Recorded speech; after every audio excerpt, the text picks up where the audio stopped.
Day 910 of the Ukrainian War Map, also known as the Russo-Ukrainian War. Juzzie here, and today is another update as I take a simplified and down-to-earth approach to some of the most important happenings on the ground in Ukraine. So starting off, we'll take a look at those Russian losses, as currently Russia sits on more than 603,000 military personnel losses, representing an additional 1,210 in the past day. Then as for hardware losses, 4 tanks, 21 APVs, 60 artillery, and 2 air defense systems.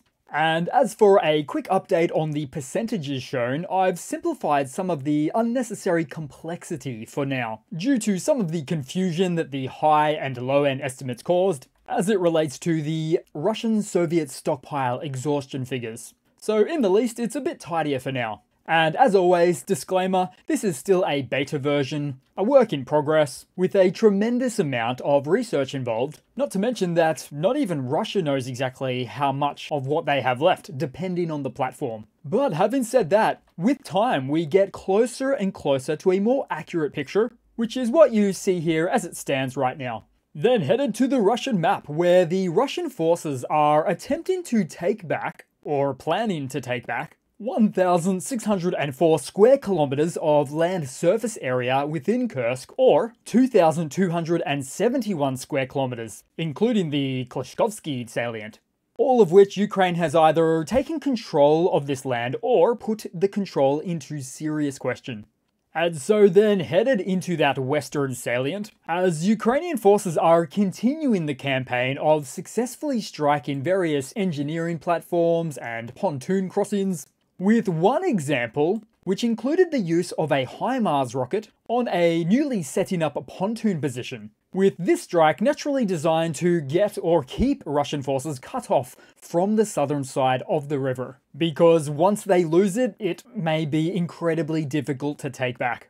Then we have to head to Malaya Lokhnya now, as according to reports from Russian military bloggers, the Ukrainian 95th Airborne Assault Brigade has encircled units of the Russian 18th Motorized Rifle Division within the settlement, effectively cutting off their main access road, and getting the remaining Russian forces stuck in a prison, which is what the black marking right there indicates, with those forces likely to surrender soon enough.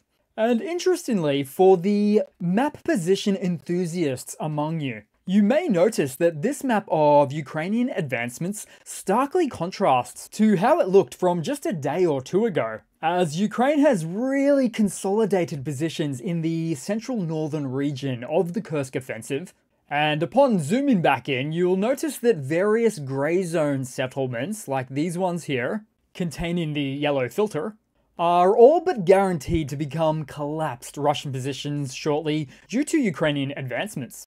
I mean, Ukraine has really cleaned up their positions here, and potentially as little as 12 kilometers or about 7 miles from Russia's main E38 highway, then followed by Lvov just beyond. And of course, the nuclear power plant, the Kursk nuclear power plant just to the east. And so to get a feel of just how threatening this might actually be to Russia, if we turn the map around and skew the perspective, and pretend you're Russia, if you can for a moment, there's the border, there's the Russian town of Lvov, the largest town in the area, and of course there's the encroaching positions of the AFU. So I'd say it's about time for Russia to reallocate some of those Donbass resources to Kursk. But to do so would risk those meager Donbass gains, which took their army quite a while to achieve, so they wouldn't want to risk having those positions crumble all of a sudden, as they continue to deal in that sunk cost fallacy. And since Russia has never really demonstrated the capability in this war of fighting 2 offensives, 2 major but separate war theatres of operation, at any given one time, then they really appear to have some choices to make regarding military resource allocation. And so, in light of all these Ukrainian advancements in the north, the Kursk Kadyrevite Apty Alordanov, head of the Chechen Special Forces, announced for the 5th or 6th time now that the Ukrainian armed forces have been stopped in the Kursk region. Now, this perfectly illustrates the core issue with Russia. They remain in a state of perpetual denial, having broken the cardinal rule of Russian deceit and propaganda, and that is, never believe your own lies. And then as for the Russian response in this region, well, starting off, Russian media reported that trenches have been dug around the Kursk nuclear power plant, though the Russians might have been overreacting in this scenario, because should they genuinely aim to secure the Kursk nuclear power plant, then they would focus on much more forward positions that would block the Ukrainian armed forces from getting closer. And yet, digging trenches around the plant's actual perimeter seems more like a tactic to incite fear, highlighting the risk of a nuclear incident as a means to prompt calls from the Russian side to reduce tensions.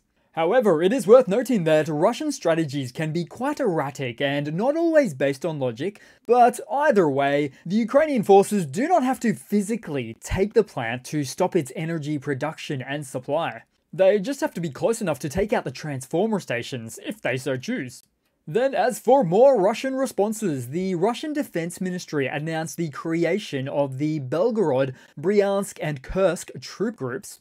And although there's nothing wrong with establishing named troop formation groups for specific border regions, just as Ukraine formed the Sumy, Kharkiv and Chernihiv operational tactical border groups a couple of months after Russia's full-scale invasion, but the difference here is that Ukraine committed to border protections over countless seasons, and unable to freely reallocate all of these northern regional groups to defend against Russian activity in Ukraine's east or south, just in case the unthinkable happened. Russia, on the other hand, reactive in their approach, as of today, never seriously considered their southeastern borders becoming breached, thereby putting on display Russia's severe lack of manpower in the north. Then as for more Russian responses, I should have mentioned this one a moment ago, because Russia has decided to ban the sale of alcohol after 5 PM in Kurashatov, which is where the nuclear power plant is located at. They should have just gone for the full ban, which they'll probably do later, and so therefore giving Russian soldiers a chance to stock up in the meanwhile. So these initiatives are aimed to keep Russian soldiers clear-minded and not intoxicated to prepare them for battle. And yet, drinking is so embedded in the Russian military culture that if you tell a Russian soldier to stop drinking, then they'll just do exactly the opposite. Now, a ban of the sale of alcohol was already implemented in other regions within Kursk, and for that matter, even Zaporizhia, Kherson, and I think for a moment there, Crimea as well. All due to this known limitation within the Russian military, where drinking is oddly enough a priority. Then we'll take a quick look at Belgorod on the map, with some potential developments at play, as the Russian border town of Kolotilovka appears to be on the Ukrainian menu, as multiple AFU Ranger teams broke through Russian border defenses and have entered into or near the settlement, with reportedly local sources stating that AFU reserves are accumulating on the Ukrainian side of the border, which, if true, is more than likely a case of them preparing to exploit a breakthrough. So these Ukrainian cross-border operations on the map continue to occur, stretching Russian military resources thin, having the intended effect of leading to the Russian forces not able to discern what is the most important activity to confront on the map. Then we'll take a look at the Kremlin king, Vladimir Putin, who, after 13 years strong of a hiatus, decided to grace Chechnya with his presence, inspecting troops with Ramzan Kadyrov. This visit, showcased by Russian state media, designed to display a front of strength and unity within the country that is now dealing with the spillover effect of a war coming into its own lands. And what's a Putin trip to Chechnya without naming a new district as Putinsky, as they just did? And all of this while Putin continues his propaganda parade of going anywhere but Kursk so far. A location of which you could probably now discern from space the amount of land Ukraine has taken up control of. As you can see here, it's really nothing to sneeze at. And so just to contrast this with other events, here's the Russian Avdiivka push, and here's Vovchansk. Then headed elsewhere on the map, as Ukraine has once again sent a fleet of one-way UAV drones to Moscow, with the Moscow mayor boasting about downing 10 of these uninvited guests in what he called, quote, one of the largest attempts to attack Moscow with drones to date. Although neutralizing just 10 drones, but also calling it the biggest attack to date on Moscow, doesn't quite seem to compute or add up there. So far, further damage assessments are required on this latest sortie, and so we continue to see the repercussions of this conflict for Russia, which appear to be circling back to gnaw at its own heels, with Russia's military focus being forced to shift, and now contend with internal security threats that strike at the very heart of the motherland. Then for a moment, we'll head back to the Rostov Oblast of Russia as the General Staff of the Armed Forces of Ukraine reports on an overnight strike at S-300 air defense battery positions in Novoshatinsk, with what appears to be so far Russian SAMs doing what they do best, intercepting Ukrainian strikes headfirst. So these are serious losses of finite air defense systems, where an aggressively posturing country isn't really much of a militarily capable country at all if they don't have the air defense systems to protect their own airspace with. I cannot stress enough the seriousness of these types of events for Russia. Oh, and since we're in the region, the Rostov oil depot continues to burn, day 4, so they started to bring in the Russian Eastern Orthodox priests to see what they can do.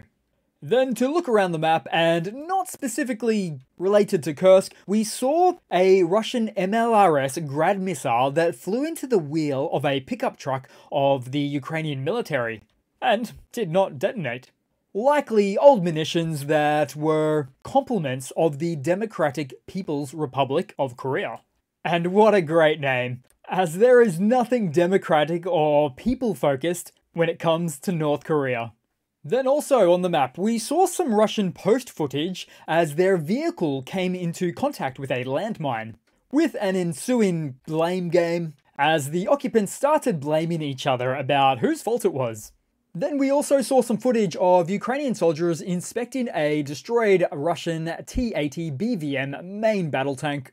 Then headed down the map to perhaps where there's a little bit of confusion as Zaporizhia, where Russian military bloggers, including Romanov, are reporting that Ukrainian forces have launched a new offensive in the oblast, coinciding with what they believe to be as a Ukrainian offensive launched right after some Russian units were moved to Kursk.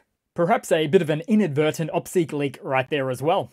Although, take these Russian reports with a bit of a grain of salt so far, as there's not a lot of evidence to support these claims yet, as it may have instead just been a few reconnaissance groups performing their more limited actions in various regions of the south. But the fear is very real for the Russian elements stationed here. So we could also just be seeing some jumpy, dehydrated Ruskies getting scared of their own shadows, so to speak.